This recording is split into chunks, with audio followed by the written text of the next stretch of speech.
بسم الله الرحمن الرحيم اللهم صل على سيدنا محمد وعلى آله وصحبه أجمعين لا حول ولا قوة إلا بالله العلي العظيم ربنا آتنا في الدنيا حسنة وفي الآخرة حسنة وقنا عذاب النار.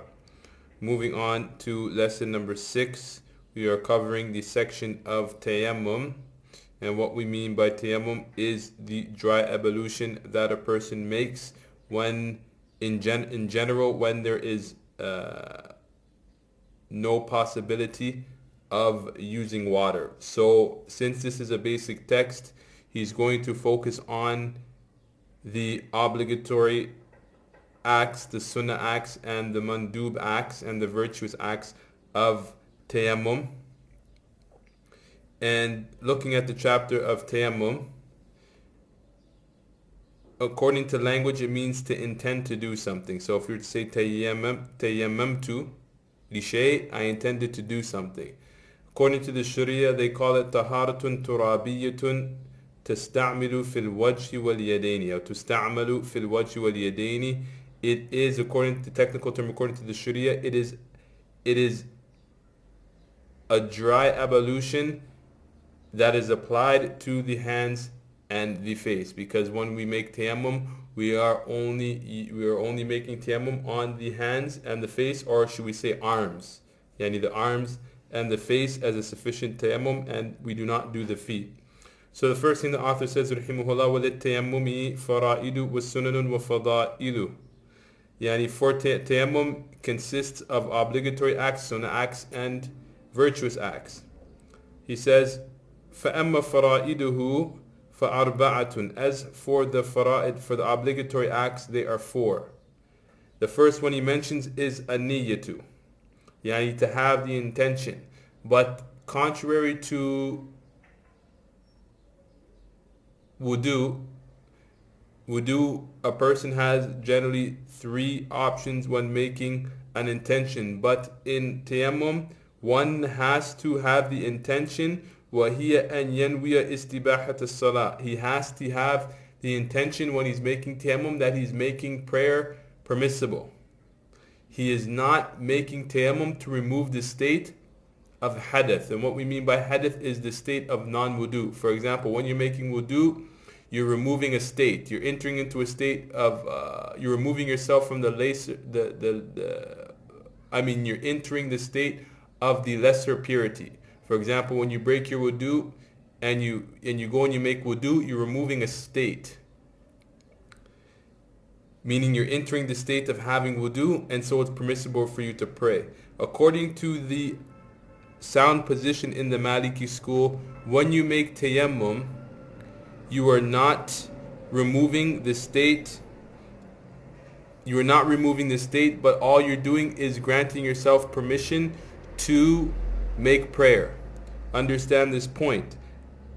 Again, when you're making tayammum, you're not removing the state that you would when you're making wudu, but what you're doing is by making tayammum, you're granted the permission to pray, although the state is there because you're excused because you cannot find or use water. So that's why he says an-niyatu, the first one is niyya, وَهِيَ أَنْ يَنْوِيَ, and it is that a person intends istibahat as-salah, that to make prayer permissible. So at the time that you're making your tayammum, you're making the tayammum in order to pray, not in order to remove the state of hadith. That's why he says in the next line, لِأَنَّ التَّيَمُّمَ لَا يَرْفَعُ الْحَدَثَ عَلَى الْمَشْهُورِ, because the tayammum does not remove the state according to the mashhur opinion, which means the sound opinion in the Maliki school. So just before we move on, just so that it's clear, the difference between wudu and tayammum is when you make wudu, you're removing the state of what we call hadith, which we can generally translate it as being in the state of non-wudu. When you make tayammum, although tayammum is a substitute for wudu, you're not removing the state, you're only granting yourself the permission. Tayammum is only granting you the permission to perform the prayer. So the niyyah has to be specific. The second one he mentions, وَتَعْمِيمُ وَجْهِهِ وَيَدَيْهِ إِلَى كُوعَيْهِ, The second one is that you make sure, just like we mentioned in wudu, that you have to have your whole face washed. In tayammum, you have to make sure that when you wipe your face after touching the ground, that you make sure that all of your face has to be wiped. So you cannot miss anything. The sides of the forehead, under the nose, on the sides of the face, you have to make sure that your hand passes over every crevice of your face, and your hands. Yani your hands, when we mean your hands, up into your wrist. Making tayammum, wiping your hands up until the wrist is obligatory. From the wrist all the way up to the arm is considered a virtuous act, as we'll mention now. What we're talking about is wiping the face and the hands. They have to be totally wiped in tayammum and no spot can be missed. The second one is what darbatul ula. Darbatul ula means to place the hands on the ground. They use the word darb, which actually means strike, but they don't literally mean strike the ground with power. It just means placing the two hands on the ground or on any substance, as we'll mention later, that it's permissible to make tayammum. When we say darbatul ard al-ula, meaning the reason why they mention the first one, the first putting of the hands on the ground, is because the second one, as we'll mention later, is not obligatory, but it is only sunnah. So when you place your hands on the substance, the thing should be big enough that both of your hands can touch the ground at the same time. So for example, you couldn't take a circular rock and form your hand around it in order to make tayammum and then put your other hand on. It has to be a substance in which you can put your both hands on it at the same time. Yani that's the outward meaning of yani darbatul ula. Then he mentions was Sa'id tahir. The fourth obligatory act is as-Sa'id tahir. As-Sa'id tahir means that as-Sa'id means anything that is naturally from the ground. Al-Tahir means that it has to be pure. So he's going to break down this technical term.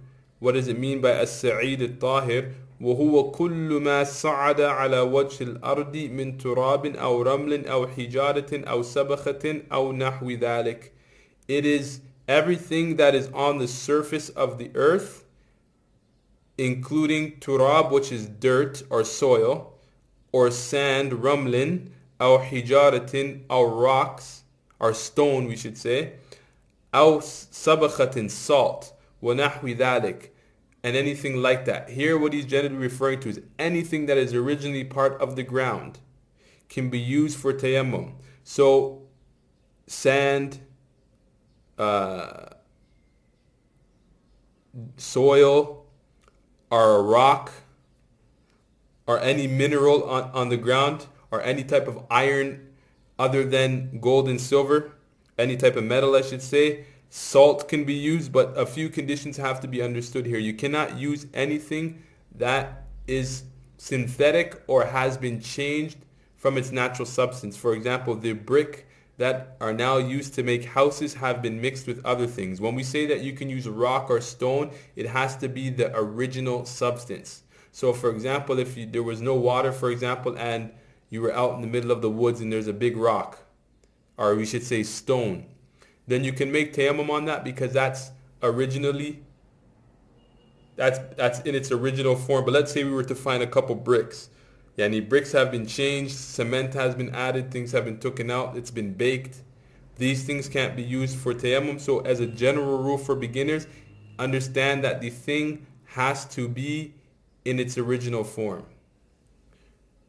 So the best thing usually for a person is sometimes tayammum is going to become necessary even when a person is at home. A person can go down by the sea or go down by the lake or down by the ocean and find a nice sized rock. And they should always keep one under their bed or somewhere in the house that they can use for tayammum. So that's what he means by وَهُوَ كُلُّ مَا سَعَدَ عَلَى وَجْهِ الْأَرْضِ مِنْ تُرَابٍ أَوْ رَمْلٍ أَوْ حِجَارَةٍ أَوْ سَبَخَةٍ أَوْ نَحْوِ ذَلِكَ. Then he says, Now he's going. So these are the four. He mentioned the four obligatory acts, and then he's going to remove. Then he's going to move on to the sunnah acts. He says, "Wa amma sunanuhu fathalathatun." They are three. Tartibul mashi, yani doing the mash, doing the wiping of the limbs in order. What does he mean by wiping of the limbs in order? To wipe the face before the hands. So when you're making tayammum, the first wiping that you're going to do is wipe the face and then wipe the hands. And then he says, وَالْمَسْحُ مِنَ الْكُوعَيْنِ إِلَى الْمِرْفَقِ, yani, and then wiping from the wrist up to the arms. As I mentioned to you before, what is obligatory is to wipe your hands up to the wrist. That's obligatory. Doing the sunnah completely would be to do from the tip of the hand all the way up to the elbow. Then he says, وَتَجْدِيدُ الدَّرْبِ دَرْبَةِ لِلْيَدَيْنِ, meaning the renewing, or we in other books we'll call it the second striking.